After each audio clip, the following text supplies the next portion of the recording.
근대의 개인 심리학에서 탈근대 사회 심리학으로라는 글, 이 교수의 조건 없는 학교는 62의 댓글 이에 에서 탈근대와 현대를 질문을 했습니다. 구분해 달라는 거죠. 이 아주 좋은 질문입니다. 여러 번 다른 데서도 얘기했지만 이 기회에 간략하게 정리해 보겠습니다. 우선 관련 용어죠. 탈근대가 먼저 있었죠. 그래서 관련 용어에서 탈근대. 이거 참 혼란스러운 용어예요. 아직 정지가 제대로 안 된 경우가 많은데, 근대, 영어로 모던이라는 말하고, 탈근대, 포스트 모던이라는 말, 이게 여기에는 주로 뭐가 붙냐면 시대가 붙어요. 시대 구분에서 쓰는 거죠. 시대 구분. 근데요, 이 시대하고 그 시대의 정신이 같이 딱 맞춰서 가지 않았어요. 그래서 포스트 모더니티, 모더니티, 근대성, 포스트 모더니티, 이거를 탈근대성이라고도 번역하고, 혼란스러우니까 그냥 포스트 모더니티라고 번역하는 경우도 있는데, 이 시대 정신이라고 그럴 때, 그러니까 아직 근대인데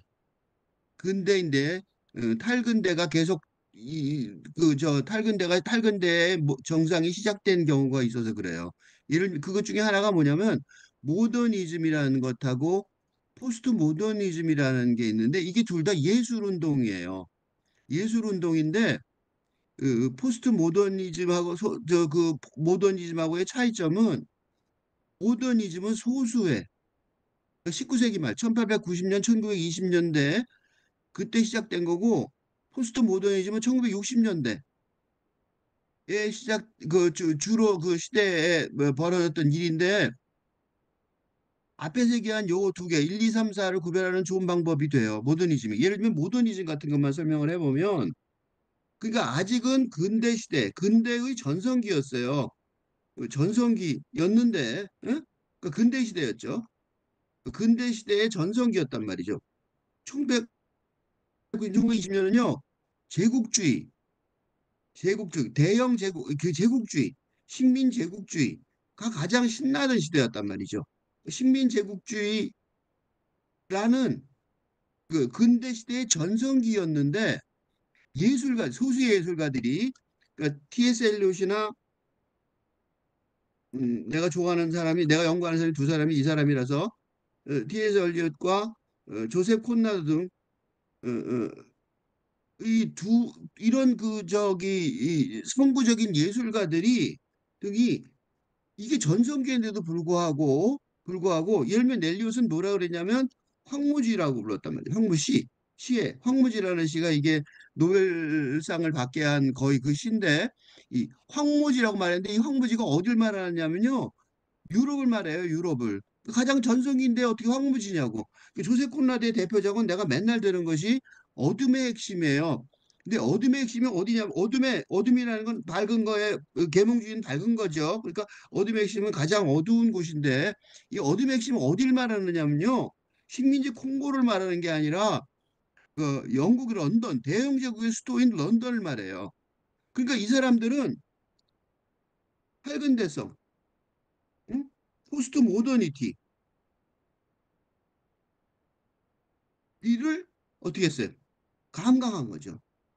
감성적으로 표현한 거지. 그러니까 예술가들은 훨씬 빠르잖아요. 그러니까 요 때문에 이게 분명히 근대 시대였는데, 그지? 그게 근대 시대였단 말이죠. 한창. 그런데, 그런데 예술가들은 훨씬 빨리 보니까 근대 시대의 전성기였는데도 불구하고 근대성, 포스트 모더니티를 말한 거예요. 그 근대 시대 한복판에서 영국은 유럽은 황무지야. 지금 제국주의로 제일 신나고 있는 판인데, 그지?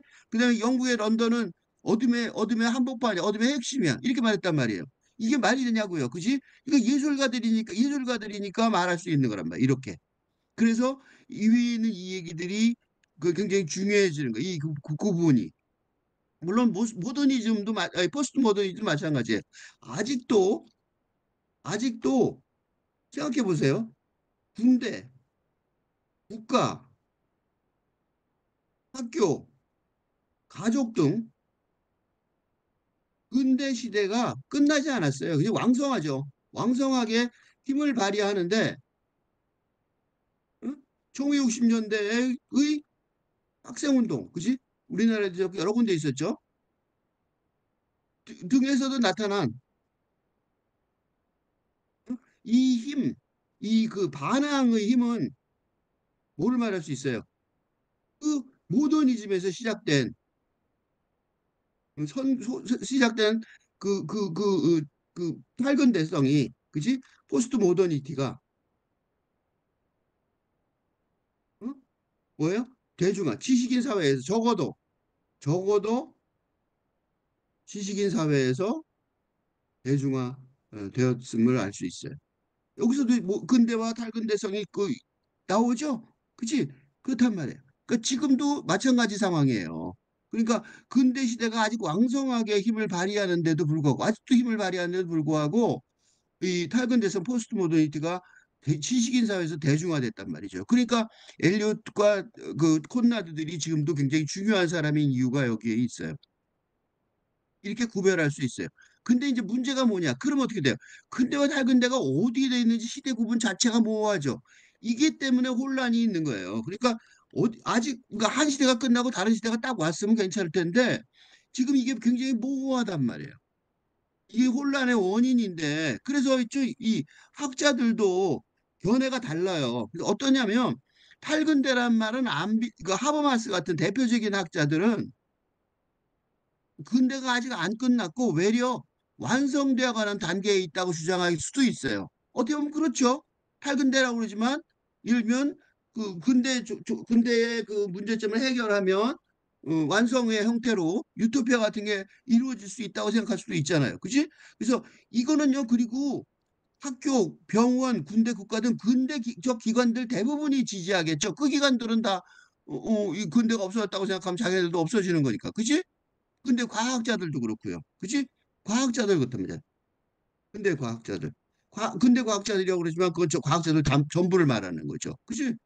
그러니까 이 그 근대 시대가 안 끝났다는 얘기는 지배 엘리트 계층의 입장이에요. 응? 지배 엘리트 계층은 근대가 아직 안 끝났다 고 생각한단 말이죠. 반대로 보드리아르 등의 그 예술가, 그러니까 시대를 앞서서 예술가들은 어때요? 그 시대를 앞서서 전위적인 입장을 택하고 싶어 하잖아요.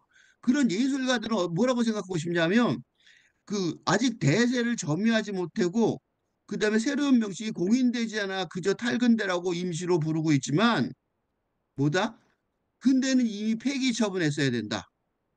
그지? 그리고 전혀 새로운 시대가 당도했다. 이렇게 주장하고 싶은 예술가들이 있단 말이죠. 그리고 세 번째는 이 절충적인 입장인데 근대의 계몽 정신이 아직 유효성을 상실하지는 않았지만 아직 그대로 있잖아요. 그지? 그렇지만 그 내부에서부터 어떻다고 균열을 보이면서 응? 균열을 보이면서 파괴되어 새로운 시대로 전환 중인 전환기라는 이게 데리다의 관점이에요. 그 데리다가 많이 쓰는 말이 뭐냐면 해체란 단어하고 내파죠. 안에서 부서진다는 거죠. 그지? 해체와 내파의 응? 응. 담론이란 말이죠. 그죠? 그래서 이거는 누구냐면 주로 지금 세상을 어떻게든지 설명해야 되니까 그런 걸 설득력 있는 설명을 하기 위한 이론 체계를 구축하려는 학자의 입장에서는 세 번째를 옹호하는 경향이 있어요. 나는 세 번째를 주로 옹호하고 있는 편이에요. 그렇지만 중요한 거는 어느 것도 아직 지배 담론이 되지 못하는 상황인데 뭐냐면 또 하나는 그렇지만 필자가 자주 강조하듯이 음, 근대에서 시대에서 탈근대 시대로 혁명적으로 변하는 그래서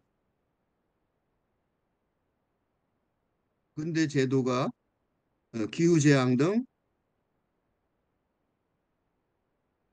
가중 위기를 겪는데 어찌할 바를 할 바를 몰라 하며 난경, 그지? 앵빠스라고 그러죠. 뭐 해야 될지 요새 그래서 다 뭐 할지 잘 모르죠. 어? 앵버스에 처해 있다는 사실 어, 을 확인 할 수 있어요. 그래서 나는 근대에서 살은 대로 그 저 뭐야 어, 혁명적으로 그지? 혁명적으로서 혁명적으로 변하고 있다. 그게 주장이고 그래서 이제 그렇게 변한다 그렇게 본다면 데리다의 얘기가 좀 맞죠, 그죠? 그래서 나는 그 데리다의 입장 쪽에 주로 있다고 볼 수 있어요. 그 데리다를 많이 강조하고 인용하고 있습니다. 그래서 두 번째 해석이 하나 현대라는 단어인데 이 현대라는 단어는요 내가 아주 여러 번 여러 군데서 얘기했어요. 문학 월간지 문학공간 2023년 7월호에 내가 연재하고 있는 평정이 한국 문학의 미래를 찾아서인데 거기에 근대와 현대라는 제목으로 내가 설명을 하고 있어요. 그걸 좀 일부러 여기도 인용을 했는데 그리고 그 전에 2015년도인가 그때 거꾸로 보는 한국문학사라는 시집을 냈는데 그 시집에서 거꾸로 보는 한국문학사 4 낮은 수준도 바로 이 주제를 말하고 있어요. 한번 쭉 읽어보겠습니다. 아무 도서관이나 가보시라. 그리고 국문학사를 찾아보시라.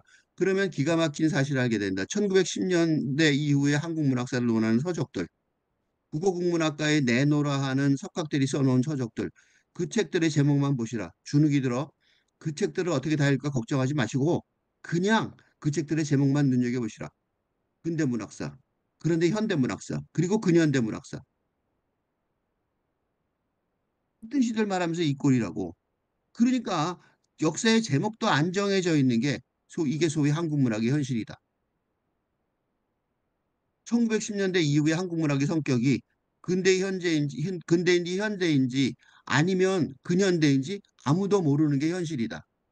이게 소위 국어국문학과 교수들의 수준이고 이건 국어국문학계의 수준뿐 아니라 한국문학의 낮은 수준을 드러내는 것이고 이건 한국 문화의 낮은 수준을 드러내는 것이다. 아주 심하게 내가 공격을 하고 있죠. 공격적이죠. 근데 이영건 교수도 2011년도 불온하고 온전한 현대 시사를 위한 단상들에서 고백하고 있어요. 한국의 시사를 논의할 때 가장 혼란스러운 것 가운데 하나가 근대시와 현대시의 명칭에 관한 것이라고 말한단 말이죠.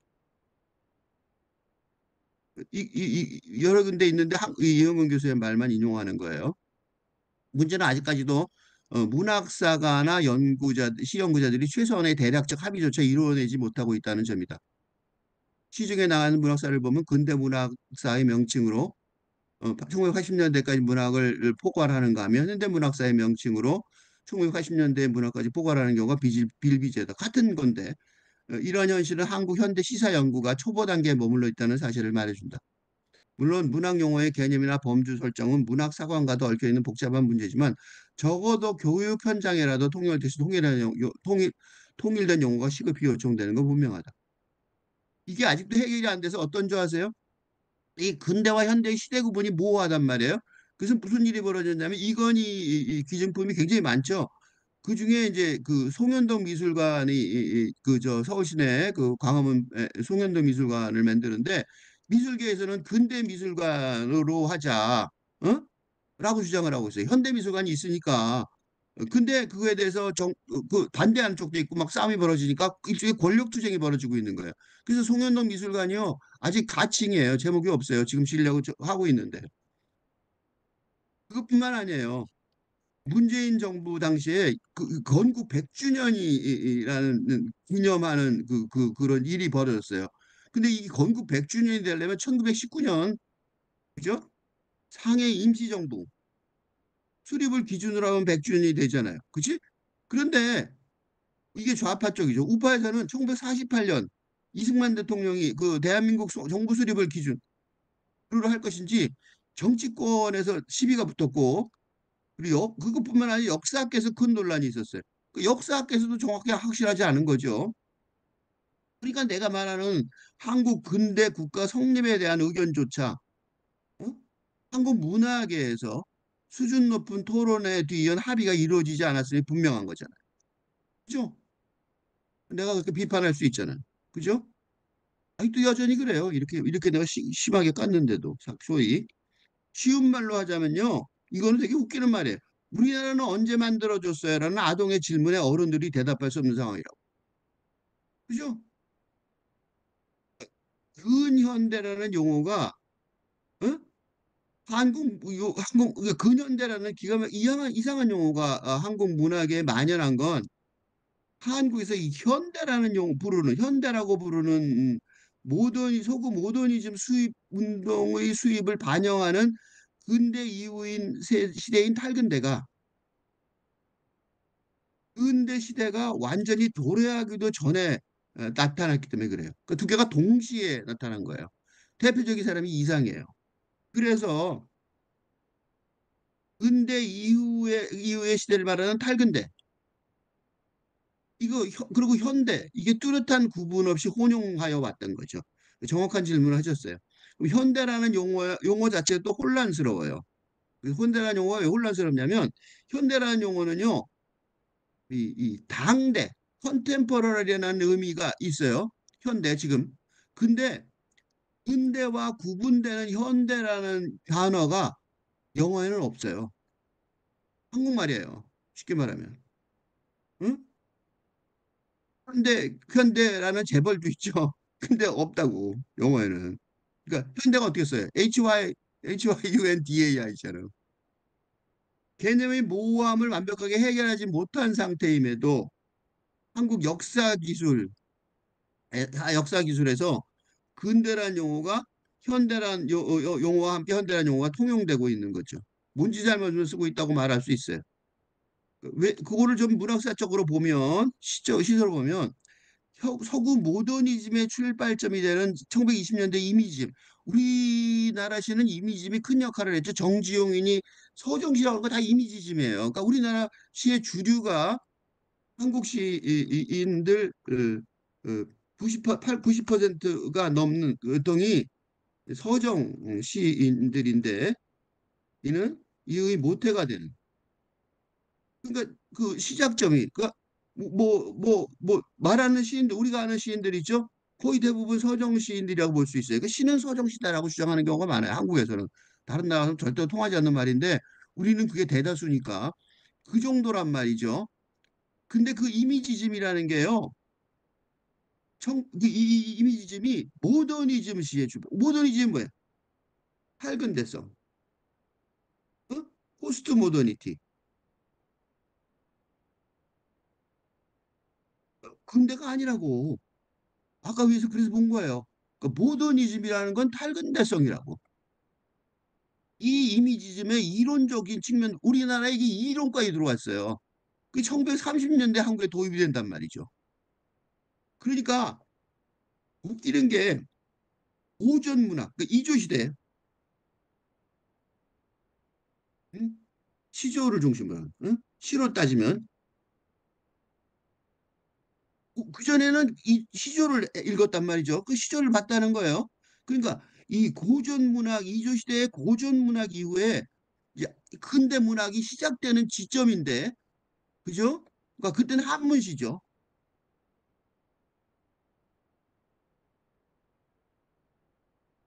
한국어로 쓴 것도 아니에요. 응?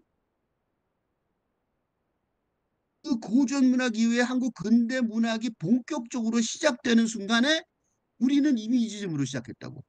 그러니까 이게 되게 웃기는 말이에요. 그러니까 이마가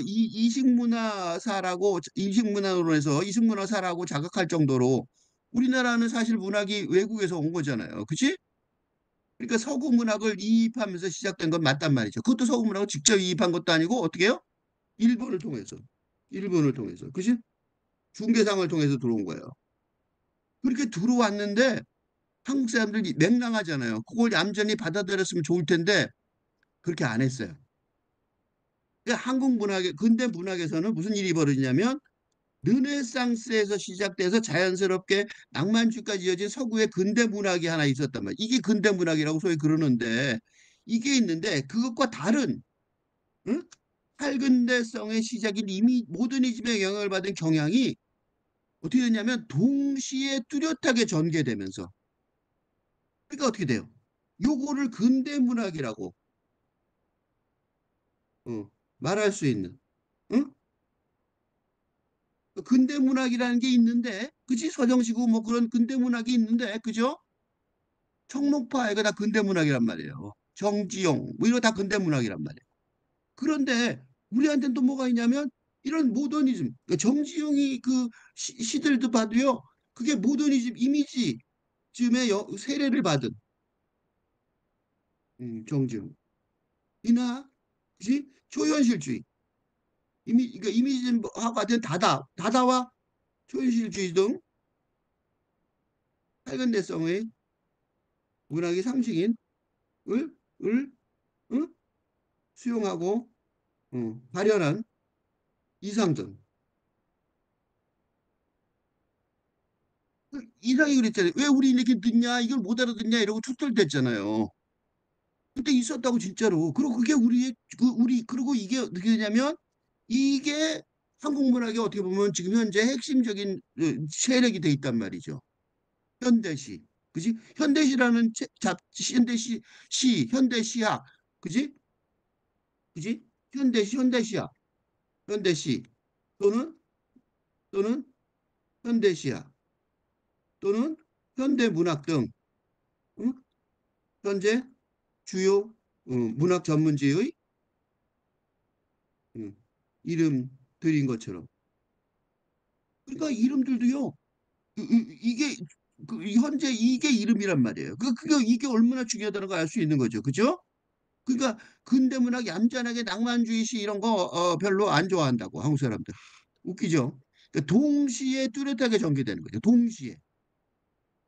혼란이 원래부터 있었던 거야. 그래서 현대문학이라는 명칭이 필요한 거죠. 이걸 뭐라고 말하냐고. 근대문학이 아닌데, 그지? 영어는 없어요. 그러니까 근대문학은 영어로 모던 리터레처예요. 현대문학은. 이건 한국말이에요. 없어요. 뭐라고 해야 돼? 한자말로 써야 돼. 컨템퍼러리는 아니에요. 컨템퍼러리는 동시대 문학이거든요. 그러니까 우리는 현대문학이라는 건 이거 한국적인 거란 말이죠. 그러니까 어떻게 보면 한국의 발명품이라고 말할 수 있는 거예요. 그리고 또 하나 더 여기도 하나가 이제 심각하게 문제죠. 그러니까 늦게 출발했기 때문에 이런 일이 벌어진 거죠. 근대화가. 그러니까 이거 주요 원인은 뭐냐면 이런 혼란상의 주요 원인은 응? 너무 늦게 근대화가 어, 시작되었기 때문인 거죠. 응? 그렇죠? 그러니까 이거는 누구 탓이 아니라 조상 탓이죠. 우리가 이제 너무 늦게 해갖고 이 총이 없어서 일본한테 점령당했잖아요. 총이라는 게 근데 그 제국주의의 도구인데 우리는 그거를 안 받아들이고 일본은 받아들인 바에 총칼이 졌잖아. 뭐 일본이 우리보다 문명이 좋아서 진 건 아니잖아요. 그래서 이 혼란상 너무 늦게 근대화가 시작된 거가 문제가 돼서 그거에 대해서 내가 하나 또 설명할 게 있는데 이 한국 현대시의 기점에 관한 논의가 어려운 또 하나의 이유를 설명하자면 그건 소위 저개발의 모더니즘이라는 것 때문에 이때 모더니즘은 근대화예요. 근데 용어를 그냥 직역하라고 그래서 출판사에서 그걸 좋아해서 그냥 그랬었는데 저개발의 근대화예요. 쉽게 말하면. 지금 아까 말한 그 너무 늦게 근대화하는 거 있죠? 그걸 말하는 거예요. 그거를 연구하는데 아주 좋은 책이 내가 같이 번역했는데 공역한 거예요. 공동 번역한 거예요. 나는 한 장만 번역했어요. 공동 번역은 마살 버만의 현대사 경험이라는 책이 있는데 거기서 나는 4장만 번역했는데 그 4장 페테스부르크 저개발의 모더니즘 요거 되게 중요한 거라서 내가 참여를 했어요. 한국의 근대성 수용성을 역사를 이해하는데 아주 중요한 역사적 사례라서 그래요. 이게 뭐냐면 러시아에게 페테스부르크는 러시아죠. 러시아 제2도시죠. 그러니까 후진성과 저개발의 고뇌는 그지? 1820년대부터 소비에트 시대에 들어서서까지도 그러니까 러시아도 그러니까 선진국 아니잖아요. 유럽의 후진국이었단 말이죠. 그래서 러시아 정치와 문화에서 중심적 역할을 했는데 이거는 900년 동안 러시아는 후일, 아프리카, 아시아 1920년대까지 20년대 이제 겨우 바뀌기 시작하는데 그러니까 우리랑 비슷하죠. 남미의 국민들과 국가들이 직면하게 될 문제점과 씨름했다는 거예요. 그러니까 선진국인 거죠. 뭐의 선진국이냐? 이 19세기 러시아가 20세기에 대두하는 제3세계의 원형이었던 거예요. 그러니까 요 조금만 더 읽어보면 설명이 되는데 러시아의 페테스부르크에 관한 설명이 그 뒤에 쭉 나오는데 1910년 한일합방 이전의 조선시대에서 그전에 조선시대였잖아요. 가지고 돌아서 단발령으로 뭐 머리 자른다고 뭐 단발 상투 자르라 그러니까 죽는 난 다를 죽이라고 막 난리 폈단 말이죠. 근데 거기서 20년도 되지 않았는데 응?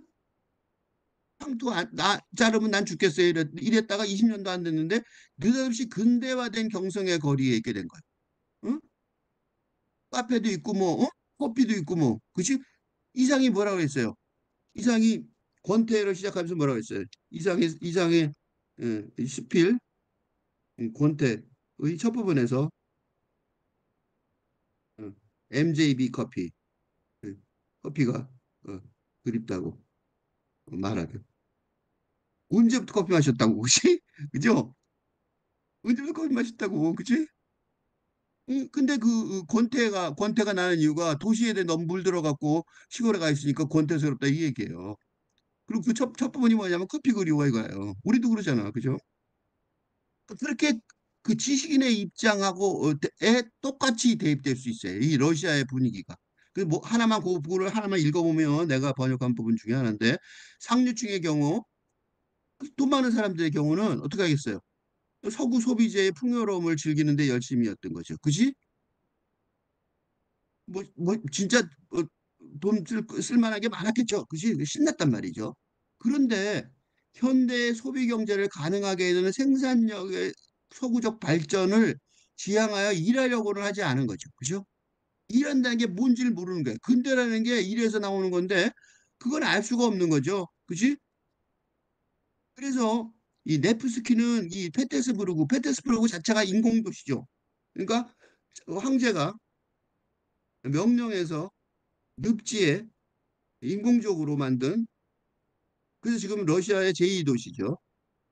제2도시인 레닌그라드죠. 그러니까 지금은 페테스부르죠. 이 도시는 그러니까 어떻게 되냐면 수입 물건으로 쌓여 있고 자기 나라에 생산도 안 하는 게 다 있겠죠, 그지?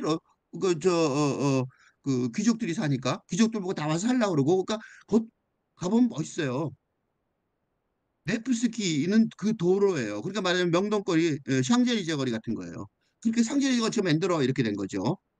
그러니까 거의 모두 서구에서 수입되어 온 반짝거리는 상품으로 사람들을 어지럽게 하지만 어떻게 돼요? 빛나는 전면 배후에 위험스럽게도 깊이를 결여하고 있는 일종의 무대 장치일 뿐인 거죠. 그러니까 세상이 뭐냐면 현실이 아니에요. 무대 장치처럼 보이는 거죠. 그러니까 현실이 아니라 현실인 것처럼 보이지만 환상이나 한각같이 느껴지는 근대 문명. 이게 예술 작품에 그렇게 나타난 말이죠. 그래서 러시아 문명의 양상이 네? 근대 문명의 양상이 러시아 문학의 특징이듯 한국 초기 문학의 특징이기도 일단 응? 그러니까 이게 왜 그러냐면 이상의 시가 그렇단 말이죠. 그죠? 이상의 시가 도대체 뭘 얘기하는 거야? 어디다 대고 얘기하는 거야? 그렇잖아요. 그치? 없는 근대. 그죠? 이상을 하나 예를 들면 이상이 비판하는 근대는 아직 제대로 한국 땅에서 한국에서 시작되지도 않은 상태였던 것과 비슷한 음, 상황인 것이죠. 그죠? 그러니까 이 사람들이 이상을 이해할 수가 없었던 거예요. 오지도 않은 근대를 막 비판하니까 그걸 비판하는 건 뭐예요? 이미지즘, 모더니즘을 공부하고 공부한 걸로 비판하는 거예요. 그러니까 공부한 것으로 현실이 아니라 공부한 것으로. 그러니까 근대의 현실이 아직 없는데 탈근대성으로 비판하는 상황. 이제 그 지금까지 한 거 가지고 이제 근대와 탈근대와 현대를 구분해 보겠습니다. 이 정도는 해야 이게 구별이 돼요. 사전 지식을 바탕으로 구분의 질문을 간략하게 대답하려고 그러는데, 그러니까 선진국 중심의 구분에서는, 응? 선진국 중심의 시대 구분에서도 현재가 근대인지 탈근대인지 논란이죠. 그러나 내가 탈근대 지도자 양성 프로그램을 표방하는 유튜브 채널 이교수의 조건 없는 학교에서는 지금이 근대에서 탈근대로 혁명적으로 시대 전환하는 근대 사회의 다중이기의 난경의 상황이라고 판단하고 있어요. 그리고 선진국이라는 게 그 20여 개 국가죠, 전 세계. 그걸 제외한 제3세계라고 불리 어떤 지구의 200여 개 국가들은 이게 어때요? 이게 사실은 인류의 거의 전부죠. 선진국이 전부가 아니잖아요. 그러니까 그들은 러시아가 모델이었단 말이에요, 옛날에. 그래서 우리나라의 그 저 일제시대 때 좌파 지식인들이 굉장히 많았단 말이죠. 그처럼 또 요새는 뭐야? 압축성장의 한국이죠. 한국처럼 뒤늦게 혼란스럽게 근대화 과정을 겪고 있는 거죠. 모델을 삼아서 한국이나 러시아를 모델을 삼아서. 그러니까 프랑스 혁명의 군대국가 형성과 낭만주의 시대 내면의 자아와 낭만적 사랑이란 근대 이념의 완성까지 긴 세월 동안 르네상스 이후 오랜 세월 자연스럽게 근대성이 완성된 근대 시대를 겪었던 건 20여 개 선진국이었단 말이죠. 응? 나머지는 그 나머지 국가들은 근대 국가들은 러시아나 한국처럼 거의 비슷하게 1890년, 1920년대의 모더니즘이란 탈근대적인 예술 운동과 함께 근대성을 수입하게 될 거죠. 이게 동시에 들어온 거예요. 그리하여 이상 시인처럼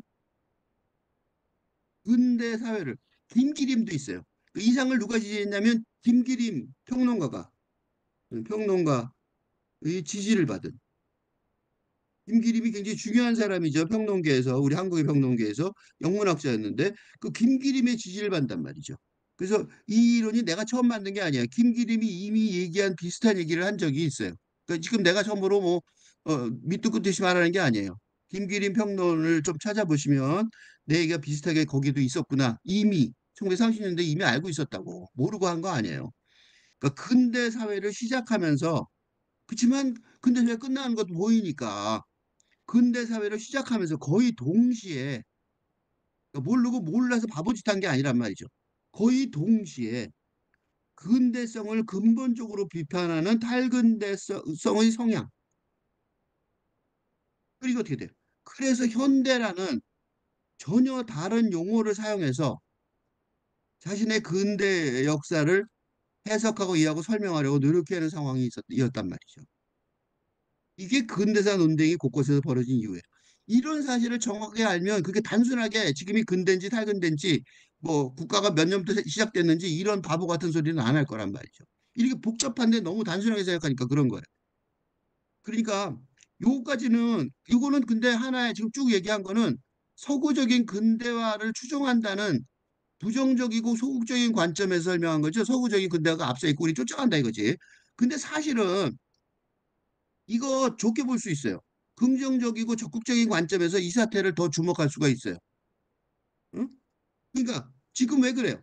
근대에서 탈근대로 혁명적으로 시대 전환한 상황이잖아요. 혼란스럽기는 서양도 마찬가지라고 지금 별거 없어 걔네들도 지금은 이제는 그러니까 이게 그 증거가 있어요. 마음 챙김이란 동양 영성 사상인 선불교 명상이 석유 세계에서 지배적인 문화가 돼가고 있단 말이죠.